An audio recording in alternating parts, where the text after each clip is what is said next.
Hi, welcome back. I'm just going to get right into it. How do I, 30F, set boundaries in response to my husband's 35M restrictions on me? I cheated on my husband, and D-Day was 10 months ago. My husband and I were having a really rough patch in our marriage. Husband was unsupportive of my master's program, which I funded. She put that in parentheses, and made me give up my cat I've had for so long. I want to say that no one can actually make you give up your cat, and even if someone is unsupportive of your master's program, do you really need to put I funded it in parentheses just to make you seem better in the situation? If someone says you need to give up your cat, no one can actually force you to do that unless they take the cat and give it up for you. Anyways, I'm going to go on. The resentment built up so much, especially after failed conversations and anxiety, that I lacked the tools to address those issues in a healthy way, and instead cheated on him with a coworker I considered very close to me. I'm glad that she can admit that the resentment built up for her too, and that she couldn't address it, so she cheated. But it doesn't mean that you can post this on Reddit and then have people say like, oh, well, what you did isn't really that bad. Hopefully you can come to terms with it. Because if a man were to do this in a relationship, then it seems like people would be like, oh, you should just leave him. But now a woman is doing it, and then it's like, oh, I have all this stuff that's going on. I cheated, but he's putting restrictions on me. I'm going to say both people in this relationship are kind of going to the extremes on their side, so I'm gonna keep going. I didn't even realize when I was feeling emotionally pulled towards him. All I remember is feeling good just talking to him and sharing my feelings, feeling heard and validated, experiencing happy hormones without even realizing and not experiencing them when I was at home with my husband. Isn't it weird that someone who does a crime, not comparing this to crime really, just comparing it to what people say. Do you ever watch those interrogation videos? And then in the interrogation videos, the person's like, I don't remember.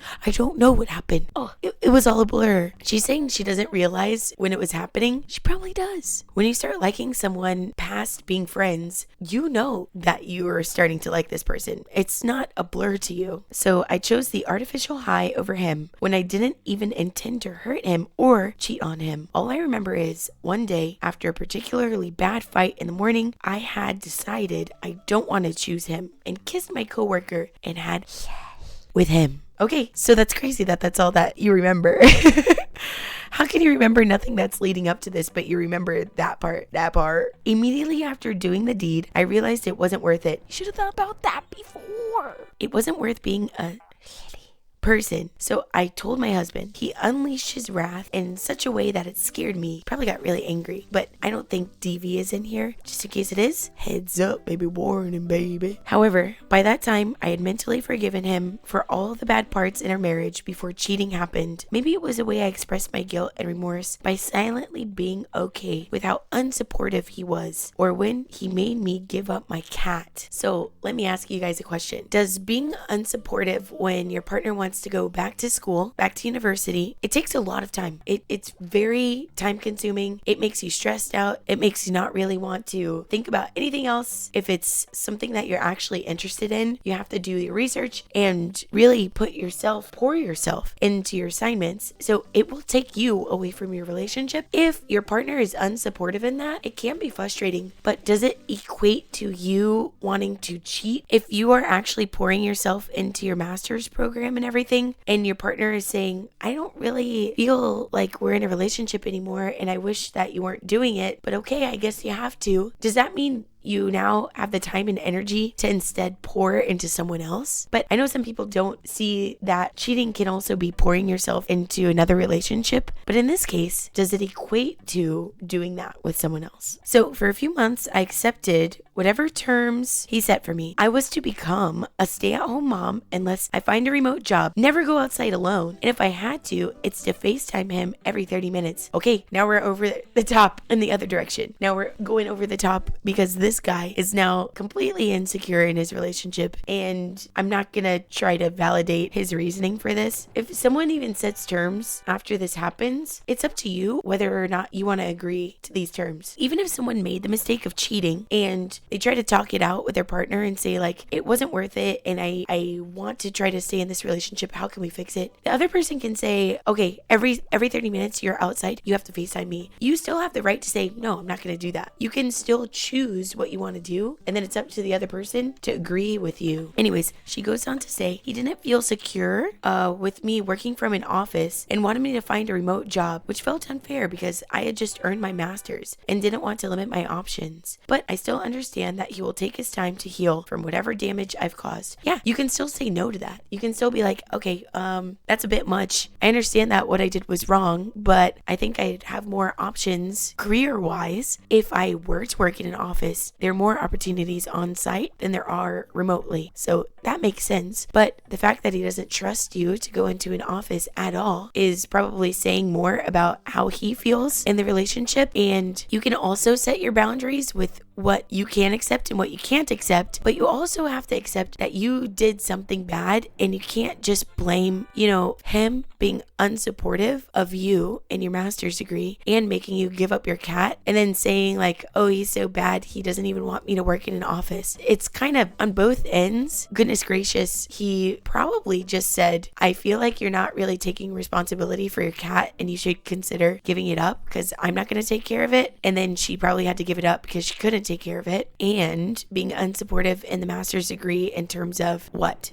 did he do to be unsupportive of that? And then so since he probably said you're not taking responsibility of your cat and I don't know about the master's degree, you cheated, and now you get other terms that are now in place over your relationship that you're still comparing to him being unsupportive. That's a different story. If your partner is not supportive of you, that's a completely different thing that you need to handle. And I'm not saying that it's good, and I'm not saying that it's small potatoes, because it's terrible. And when your partner doesn't support you, you kind of feel like, how could he do that to me whenever you're the one that should be supporting me? So I think in both areas, you have things that you need to work on, but breaking the trust with cheating is definitely going to hinder your relationship. However, the worst thing I experience every single day is my alarm. My husband made me record my own voice saying, I am a horrible person and an unfaithful wife who cheated on her husband and deserves no respect. You didn't have to record that. You could have said no. And actually, you don't have to listen to it. You don't have to set that alarm. If your husband is feeling that, okay, you can acknowledge that he's feeling that way, but it doesn't mean you actually have to record your voice saying that and then set it as your alarm. Is this post even real? Every morning I wake up to my own voice telling me what scum I am. This is impacting my mental health, but my husband insists putting this alarm as a punishment for wronging him for at least 3 years because I had an affair for 3 months. Okay, you can still say no. You're not a prisoner and you're not trapped. You can say, I'm not going to do that. We can figure out how to solve this. And in other ways, 3 years for 3 months. What do you guys think about that? Also, what do you think about the video? If you like the video, like it. If you want to subscribe,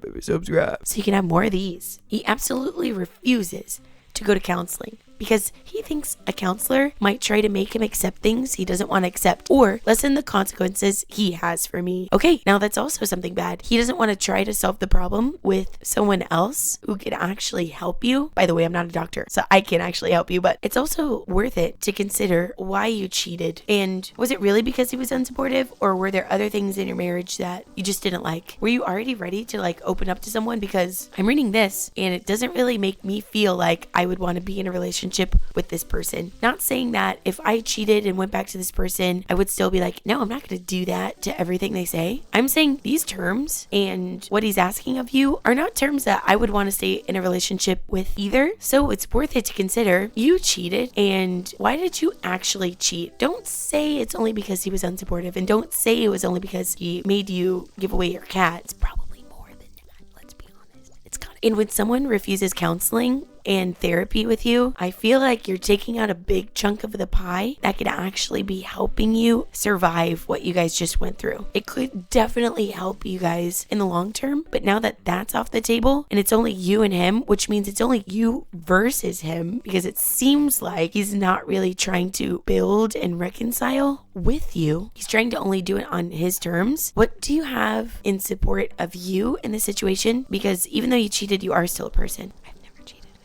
I still see this person as a person. I just want to get rid of that alarm. I can accept other things, but I cannot imagine having that as my first thought in the morning for 2.5 more years. Whether or not you leave this relationship, you can still take this alarm off. Just saying. How do I set boundaries and communicate in a way that makes him listen to me? This is hurting me. Set your boundaries by saying no. Set your boundaries by saying, listen, I don't think that alarm is going to help us fix our relationship.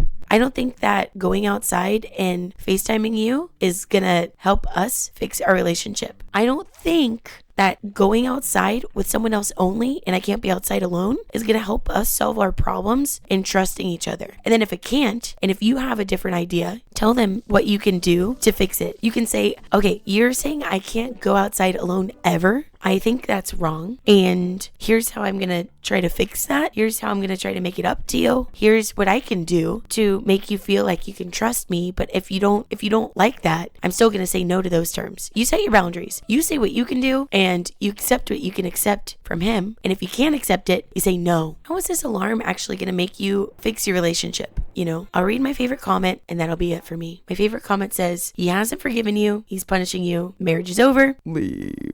I know Reddit likes to go straight to leaving, but I agree. I think you should just leave. And the reason is because it seemed like you guys already had problems before, and cheating was you already starting relationships over without actually ending your marriage first. I think the marriage was finished whenever he wasn't supportive of you, and to you, it spoke in terms of not being with someone that was right for you because he didn't encourage you in something that you actually wanted to do. And usually marriage is like supposed to be with someone who will support you and help you and encourage you, and the new things that you try, this person's supposed to help you grow. They're your best friend and also your partner. But it probably seemed like you were finished whenever he couldn't do that for you. So just end it. What do you think about that, guys? That's it. That's all I got. What do you have? Thanks for listening. If you like it, go ahead and like. If you want more, subscribe. All right. Thank you. Bye.